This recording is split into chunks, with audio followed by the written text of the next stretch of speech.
ನಿಮ್ಮ favourite contestant ಯಾರು big boss ಅಲ್ಲಿ? ಹನುಮಂತು ಸರ್. ತುಂಬಾ ಎನಿಮಿ? ಸರ್ ತುಂಬ ಎನಿಮಿ ಅಂತೇನಿಲ್ಲ, ಮಂಜಣ್ಣನ ಜೊತೆ ನನಗೆ ಸ್ವಲ್ಪ ಮನಸ್ತಾಪ ಇದ್ದದುಂಟು ಸರ್. ಯಾಕಂದ್ರೆ ಅವರಲ್ಲಿ ಏನಿದೆ ಅಂದ್ರೆ ಒಂದು ಈಗೋ ಇದೆ ತುಂಬ. ನಾನೇ ನನ್ನಿಂದನೇ ಗೆದ್ರು ಅನ್ನೋದು ಅದು ಇದೆ. ಮಂಜಣ್ಣ ಮೇಲೆ ಒಂದು ಸ್ವಲ್ಪ ಇದೆ ಸರ್. ಓಕೆ, ಆ ಭಾವನೆ ಏನಕ್ಕೆ ಬಂತು ನಿಮ್ಗೆ ಅಂತ? ಯಾರು ಮಂಜಣ್ಣ ಮೇಲೆ ಸರ್?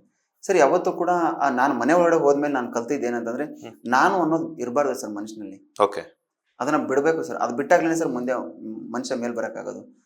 ಇತ್ತೀಚೆಗೆ ಅದು ಮಂಜಣ್ಣನಲ್ಲಿ ಅದೇ ಪ್ರಾಬ್ಲಮ್ ಆಗ್ತಾ ಇದೆ. ಅದರಿಂದ ಮಂಜಣ್ಣ ಸ್ವಲ್ಪ ಎಲ್ಲೋ ಕುಗ್ತಾ ಇದ್ದಾರೆ ಅಂತ ಅನ್ನಿಸ್ತಾ ಇದೆ ಸರ್ ಮನೆಯಲ್ಲಿ.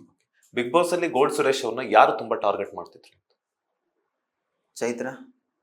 ಏನಕ್ಕೋಸ್ಕರ? ಏನೋ ಗೊತ್ತಿಲ್ಲ, ಅವಳು ಯಾವತ್ತು ಹೇಳೋಳು ನನ್ಗೆ ಮಾತಾಡ್ಬೇಡ ಅಂತ ಸುರೇಶನ ಹೇಳ್ತಾರೆ, ಅವರೇ ಜಾಸ್ತಿ ಮಾತಾಡ್ತಾರೆ ಅಂತ ಹೇಳ್ತಿದ್ಲು. ಆ ಒಂದು ರೀಸನ್ಗೋಸ್ಕರ ನಾನು ಇರ್ಬೋದು ಅಂತ ಅನ್ಕೋತೀನಿ. ಓಕೆ, ಅದು ಬಿಟ್ಟು ಯಾರು ತುಂಬಾ ಪ್ರೀತಿ ಮಾಡ್ತಿದ್ರು? ಧನರಾಜು, ಹನುಮಂತು. ಓಕೆ, ತುಂಬಾ ಪ್ರೀತಿ ಮಾಡೋರು. ಎಲ್ಲ ಕೂತ್ರು ಕೂಡ ನಾವು 3 ಜನ ಕೂತ್ಕೋತಾ ಇದ್ವಿ. ಊಟಕ್ಕೆ ಕೂತ್ರು ನಾವು 3 ಜನ ಕೂಡಿ ಊಟಕ್ಕೆ ಕೂತ್ಕೋತಾ ಇದ್ವಿ. ಅದೆಲ್ಲವೂ ಕೂಡ ನಮಗೆ ಒಂಥರ ತುಂಬಾ ಪ್ರೀತಿ ಮಾಡ್ತಿದ್ರು ಸರ್ ಅವ್ರು 3 ಜನ ನಮಗೆ. ಓಕೆ, ನೀವು ತುಂಬಾ ಇಷ್ಟಪಟ್ಟು ಆಡಿರುವಂತ ಗೇಮ್ ಯಾವುದು ಸರ್ ಬಿಗ್ ಬಾಸ್ ಅಲ್ಲಿ? ಸರ್ ಒಂದು ನನ್ನ ಕಾಲ್ ನೋವಾದಾಗ ಅನುಷಾ ಮತ್ತೆ ನಾನು ಜೋಡಿ ಟಾಸ್ಕ್ ಅಲ್ಲಿ ಇರ್ಬೇಕಾದ್ರೆ ಒಂದು ಕ್ಯೂಬ್ ನ ಎತ್ತಿ ಮೇಲೆ ಹಿಡ್ಕೋತೀವಿ ಸರ್. ಹತ್ತಿರ ಅದೊಂದು 3 ಅವರ್ ಆಗಿರುತ್ತೆ. ಆ ಹಿಡ್ಕೊಂಡು ನಮ್ಗೆ ಟೈಮ್ ಕೂಡ ಗೊತ್ತಿರಲ್ಲ. ಅದು ಬಿಗ್ ಬಾಸ್ ಆಮೇಲೆ ಅನೌನ್ಸ್ಮೆಂಟ್ ಮಾಡ್ತಾರೆ, 3 ಅವರ್ ನೀವು ಹಿಡ್ಕೊಂಡು ನಿಂತಿದ್ರಿ ಅಂತ ಹೇಳ್ತಾರೆ. ಅದು ನಾನು ತುಂಬಾ ಇಷ್ಟಪಟ್ಟು ಆಡಿರೋಂಥ ಗೇಮ್. ಯಾವ್ದು ತುಂಬಾ ಕಷ್ಟ ಅಂತ ಅನ್ನಿಸ್ತು ಗೇಮ್ ಅಲ್ಲಿ? ಸರ್ ಆ ಥರ ಯಾವುದು ಕಷ್ಟ ಅಂತ ಅನಿಸಿಲ್ಲ ಸರ್. ಅನಿಸಿಲ್ಲ. ನಿಮ್ಮ ಮತ್ತೆ ರಜತ್ ಅವರ ವಿಚಾರವಾಗಿ ಒಂದಷ್ಟು ಮಾತು ನಡೆಯುತ್ತೆ, ಮಾತಿನ ಚಕಮಕಿ ನಡೆಯುತ್ತೆ, ವಾಗ್ವಾದ ನಡೆಯುತ್ತೆ. ಸೊ ನಾನು ಓಡ್ತೀನಿ ಇವಾಗ್ಲೇನೆ ಅಂತ ಹೇಳ್ತೀವಿ. ಸೊ ಏನ್ ಹೇಳಕ್ ಇಷ್ಟಪಡ್ತಾರೆ ಆ ಒಂದು ಮೂಮೆಂಟ್ ಬಗ್ಗೆ ಸರ್? ಸ್ವಲ್ಪ ಆಗಿರೋ ಪದ ಬಳಕೆಗಳು ಮನುಷ್ಯನಿಗೆ ಹೇಗಿರುತ್ತೆ ಅಂದ್ರೆ, ಒಬ್ಬೊಬ್ಬರಿಗೆ ಒಂದೊಂದು ಪದ ಬಳಕೆ ಮಾಡೋದು ತುಂಬಾ ಮುಖ್ಯ ಆಗುತ್ತೆ ಸರ್. ರಜತ್ಗೆ ಆ ನಂತರ ದಿನಗಳಲ್ಲಿ ನಾನು ಹೇಳಿದ್ದು ಉಂಟು. ಯಾಕಂದ್ರೆ ರಜತ್ಗೆ ಅದೇ ಪದ ಬಳಕೆ ಕಳಪೆಗಾಯ್ತು, ಅದೇ ಪದ ಬಳಕೆ ನಾಮಿನೇಟ್ಗಾಯ್ತು. ಆ ಥರ ಎಲ್ಲ ಇರೋದ್ರಿಂದ ಒಬ್ಬ ಮನುಷ್ಯ ಚೇಂಜ್ ಆಗ್ಬೇಕು ಸರ್. ನಾನು ಇರೋದೇ ಹೀಗೆ, ನನ್ನ ಜೀವನ ಪೂರ್ತಿ ಇರೋದೇ ಹೀಗೆ ಅಂತಂದ್ರೆ ಎಲ್ಲೋ ಹಾಗೇನೋ ಹೋಗ್ಬಿಡ್ತೀವಿ ಏನೋ ಅಂತ ಅನ್ಸುತ್ತೆ ಸರ್. ಇರಬೇಕು ಸರ್, 4 ಜನಕ್ಕೆ ಇಷ್ಟ ಆಗೋ ಥರ ಬದುಕಬೇಕು ಸರ್ ಭೂಮಿ ಮೇಲೆ. ಯಾರೋ ಒಬ್ಬರಿಗೆ ನನಗೆ ನಾನೇ ಬದುಕ್ತೀನಿ, ನನಗೆ ನಾನೇ ಅಂತಂದ್ರೆ ಸತ್ತಾಗ 4 ಜನ ಮಾತಾಡ್ಬೇಕು ಸರ್ ನಮ್ಮ ಬಗ್ಗೆ. ಒಳ್ಳೆಯವನು ಅವನು ಅಂತ ಹೇಳ್ಬಿಟ್ಟು, ಇಂಥವನ ಹೋದ್ರೆ ಹೋಗ್ಲಿ ಬಿಡು ಅಂತ ಬರಬಾರ್ದು ಸರ್ ಯಾವತ್ತೂ ಕೂಡ. ರಜತ್ಗೆ ನಾವು ಅದನ್ನ ಹೇಳಿದೀವಿ ಸರ್, ನೀವು ಮಾತನ್ನ ಕಮ್ಮಿ ಮಾಡ್ಕೊಳ್ಳಿ, ಮಾತನ್ನ ಒಂದು ಸ್ವಲ್ಪ ಹಿಡಿತದಲ್ಲಿ ಇಟ್ಕೊಂಡು ಮಾತಾಡಿ ಅಂತ ಹೇಳಿದೀವಿ ಸರ್ ನಾವು.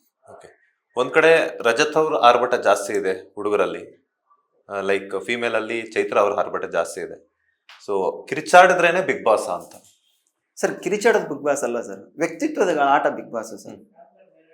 ನಮಗೆ ಮೊದಲೇ ಹೇಳಿದಾಗ ಅಂತರಂಗ, ಬಹಿರಂಗ, ಚದುರಂಗ ಈ 3 ಪದಗಳನ್ನು ಹೇಗೆ ನಾವು ಕೂಡಿಸಿ ತಗೋತೀವಿ, ಆ ಥರ ಒಂದು ಬಿಗ್ ಬಾಸ್ ಸರ್.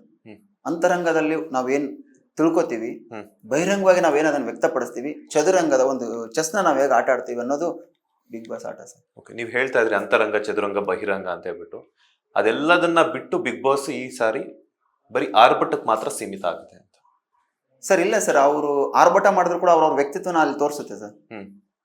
ಆ ಥರ ಏನು ನನಗೆ ಅನಿಸಿಲ್ಲ ಸರ್. ಯಾವತ್ತೂ ಕೂಡ ನಾವು ಅದನ್ನ ಆ ಮನೇಲಿ ಇರೋ ಅಷ್ಟು ದಿನನೂ ಕೂಡ ಕಿರ್ಚಾಡಿದ್ರೆ ನಾವು ಬಿಗ್ ಬಾಸ್, ಕಿರ್ಚಾಡಿದ್ರೆ ನಾವು ಇದು ಅಂತ ಯಾವತ್ತೂ ನನಗೆ ಅನಿಸಿಲ್ಲ ಅದು. ಬಟ್ ಅವ್ರವ್ರ ವ್ಯಕ್ತಿತ್ವ ಅವ್ರು ತೋರಿಸ್ತಾ ಇತ್ತು ಅಂತ ನಾನು ಅದನ್ನ ಯಾವತ್ತೂ ನಾನು ಫೀಲ್ ಮಾಡಿದ್ದೀನಿ ಸರ್. ಬಿಗ್ ಬಾಸ್ ಅಲ್ಲಿ ನಿಮ್ಮ ಪ್ರಕಾರ ಯಾರು ತುಂಬಾ ಚೆನ್ನಾಗಿ ಆಡ್ತಿದ್ದಾರೆ, ಹಾಗೇನೆ ಯಾರು ತುಂಬಾ ಸೇಫ್ ಗೇಮ್ ಆಡ್ತಿದ್ದಾರೆ ಅಂತ? ಸರ್ ತುಂಬಾ ಸೇಫ್ ಗೇಮ್ ಆಡ್ತಾ ಇರೋರು ತ್ರಿವಿಕ್ರಮು, ತುಂಬಾ ಚೆನ್ನಾಗಿ ಆಡ್ತಾ ಇರೋರು ಹನುಮಂತು ಸರ್. ಹನುಮಂತು, ಅದನ್ನ ಸ್ವಲ್ಪ ಎಕ್ಸ್ಪ್ಲೇನ್ ಮಾಡೋದಾದ್ರೆ ನಿಮ್ಮ ಪ್ರಕಾರ? ಸರ್ ತ್ರಿವಿಕ್ರಮು ಅವ್ರಿಗೂ ಒಳ್ಳೆಯವನಾಗಬೇಕು, ಇವ್ರಿಗೂ ಒಳ್ಳೆಯವನಾಗಬೇಕು, ಎಲ್ಲರ ಜೊತೆನೂ ನಾನು ಚೆನ್ನಾಗಿರ್ಬೇಕು ಅಂತ ಸೇಫ್ ಆಗಿ ಆಟ ಆಡ್ತಾ ಇದ್ದಾರೆ. ಹನುಮಂತು ಹಾಗಿಲ್ಲ ಸರ್, ನೀಟಾಗಿ ತುಂಬಾ ಕ್ಲೆವರ್ ಆಗಿ ಅವನೇನು ಆಟ ಆಡಬೇಕು ಅದನ್ನ ನೀಟಾಗಿ ಆಟ ಆಡ್ತಾ ಇದ್ದಾನೆ ಸರ್. ಲೇಟೆಸ್ಟ್ ಹಾಗೂ ಇಂಟ್ರೆಸ್ಟಿಂಗ್ ಸುದ್ದಿಗಳಿಗಾಗಿ ಬಾಸ್ ಟಿವಿ ಕನ್ನಡ ಚಾನೆಲ್ನ ಸಬ್ಸ್ಕ್ರೈಬ್ ಮಾಡಿ, ಹಾಗೆಯೇ ಬೆಲ್ ಐಕಾನ್ ಪ್ರೆಸ್ ಮಾಡಿ. ಇದರ ಜೊತೆಗೆ ಫೇಸ್ಬುಕ್, ಇನ್ಸ್ಟಾಗ್ರಾಮ್, ಎಕ್ಸ್ ನಲ್ಲೂ ಮಿಸ್ ಮಾಡದೆ ಫಾಲೋ ಮಾಡಿ.